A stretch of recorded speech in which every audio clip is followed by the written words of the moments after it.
Assalamualaikum warahmatullahi wabarakatuh. Sebelumnya perkenalkan, saya Cindy Nawang Oktasari, NPM 023. Pada kesempatan kali ini, saya akan menjelaskan materi mengenai persaingan dalam bisnis.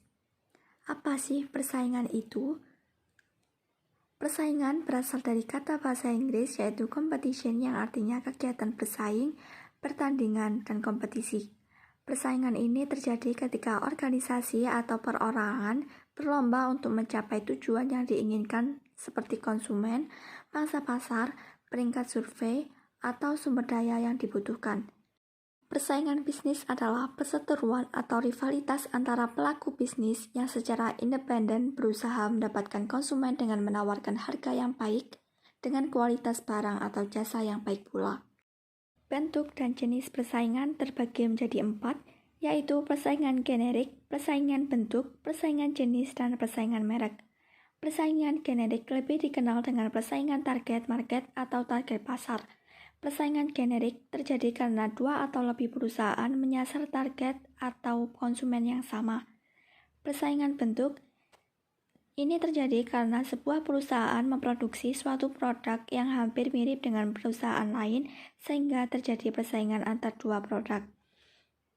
Persaingan jenis ini terjadi ketika sebuah perusahaan membuat produk ataupun kelas produk yang sama. Persaingan merek ini terjadi apabila sebuah perusahaan bersaing dengan perusahaan lain yang memiliki produk yang serupa dan harga yang relatif sama. Selanjutnya, faktor yang mempengaruhi persaingan dalam bisnis. Yang pertama, persaingan industri. Faktor ini mempertimbangkan jumlah pesaing di pasar dan seberapa kuat mereka. Ini juga membandingkan kualitas produk dan layanan masing-masing pesaing. Persaingan tinggi ketika suatu industri memiliki banyak perusahaan dengan ukuran dan kekuatan yang sama. Yang kedua, ancaman pendatang baru. Faktor ini mempertimbangkan seberapa mudah pesaing dapat memasuki pasar.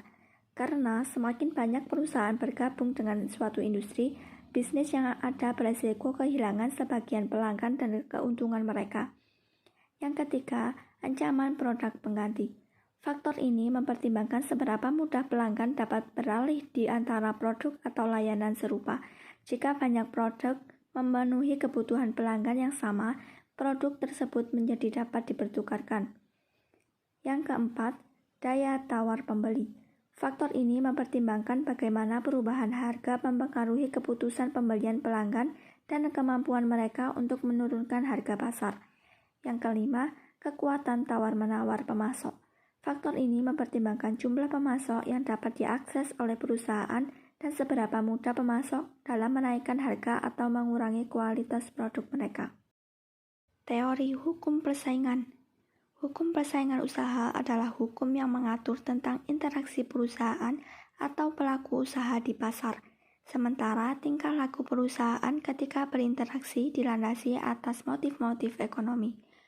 Tujuan hukum persaingan usaha diatur dalam pasal 3 Undang-Undang Nomor 5 Tahun 1999 tentang larangan praktek monopoli dan persaingan usaha tidak sehat, yaitu pertama, menjaga kepentingan umum dan meningkatkan efisiensi ekonomi nasional. 2. Sebagai salah satu upaya untuk meningkatkan kesejahteraan rakyat. 3.